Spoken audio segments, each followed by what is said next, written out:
जय श्री कृष्ण। आपका मेरी चैनल में स्वागत है। भगवान श्री हरि विष्णु को समर्पित ऐसा एकादशी का व्रत इस घोर कलयुग के समय अपने जीवन में मोक्ष की प्राप्ति और पापों से मुक्ति के लिए बेहद खास महत्वपूर्ण माना गया है। इस बार की योगिनी एकादशी कब है? इस योगिनी एकादशी का शुभ मुहूर्त और महात्म्य क्या है? इस दिन कौन व्रत कर सकता है?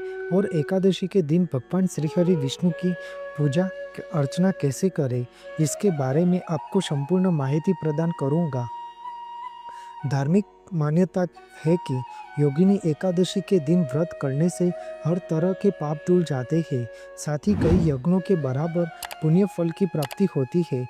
हिंदू धर्म में आषाढ़ माह के कृष्ण पक्ष की एकादशी तिथि 21 जून 2025 यानी कि शनिवार के दिन योगिनी एकादशी मनाई जाएगी। योगिनी एकादशी का यह व्रत भगवान श्रीहरि विष्णु को समर्पित है। इस योगिनी एकादशी के दिन भगवान श्रीहरि विष्णु की पूजा और व्रत का पालन श्रद्धा और विश्वास के साथ किया जाता है, क्योंकि यह मान्यता है कि योगिनी एकादशी व्रत रखने से 88,000 ब्राह्मणों को भोजन कराने के समान फल की प्राप्ति होती है। साथ ही मानसिक शांति के साथ जीवन में सुख समृद्धि और सफलता मिलती है। एकादशी की तिथि हर महीने में 2 बार आती है, एक शुक्ल पक्ष में और एक कृष्ण पक्ष में एकादशी मनाई जाती है। इस तरह से पूरे साल की मिलाकर 24 एकादशी की तिथियां होती है। प्रत्येक एकादशी की तिथि भगवान श्रीहरि विष्णु को समर्पित है। इस दिन पूरे विधि विधान से भगवान श्रीहरि विष्णु की पूजा अर्चना की जाती है।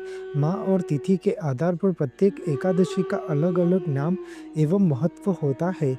आषाढ़ माह के कृष्ण पक्ष में आने वाली एकादशी योगिनी एकादशी के नाम से प्रसिद्ध है। ऐसी मान्यता है कि योगिनी एकादशी व्रत के प्रभाव से लोगों को जन्म मरण के बंधन से मुक्ति मिलती है और वैकुंठ धाम की प्राप्ति होती है। योगिनी एकादशी पर भगवान विष्णु की पवित्र भाव से पूजा करनी चाहिए। इस दिन भूखे व्यक्ति को अन्न और प्यासे को पानी पिलाना चाहिए। भगवान श्रीहरि विष्णु के साथ माता लक्ष्मी की कृपा सदैव बनी रहती है। यह व्रत करने से सर्व पापों का नाश होता है और मृत्यु के बाद वैकुंठ लोक की प्राप्ति होती है। आषाढ़ माह के कृष्ण पक्ष की योगिनी एकादशी की तिथि प्रारंभ मुहूर्त 21 जून 2025 यानी कि शनिवार को सुबह 7:18 से शुरू होगी और 22 जून 2025 यानी कि रविवार को सुबह 4:27 पर समाप्त होती है। इसलिए उदया तिथि के अनुसार इस बार योगिनी एकादशी की तिथि 21 जून शनिवार के दिन ही मनाई जाएगी। योगिनी एकादशी पर अश्विनी नक्षत्र और अतिगंड योग बनेगा। इसके अलावा योगिनी एकादशी पर अभिजीत मुहूर्त दोपहर 11:59 से 12:47 तक रहेगा, जबकि अमृत काल दोपहर 1:12 से 2:40 तक रहेगा।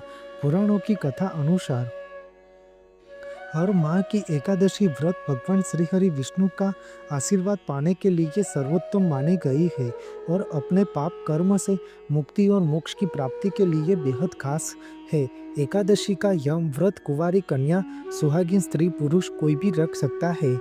इससे मानसिक, शारीरिक और आत्मिक स्थिति अच्छी बनी रहती है। इस एकादशी का व्रत करने से हमारे जीव का कल्याण होता है और मृत्यु के बाद वैकुंठ गमन होता है। एकादशी के दिन सुबह जल्दी उठकर ब्रह्म मुहूर्त में स्नान आदि करके पवित्र मन से भगवान श्रीहरि विष्णु की मूर्ति या तस्वीर के सामने गाय के घी से दीपक जलाकर सच्चे मन से निराहार व्रत करने का संकल्प लेकर शुभ मुहूर्त में भगवान श्रीहरि विष्णु जी की पूजा अर्चना करनी चाहिए।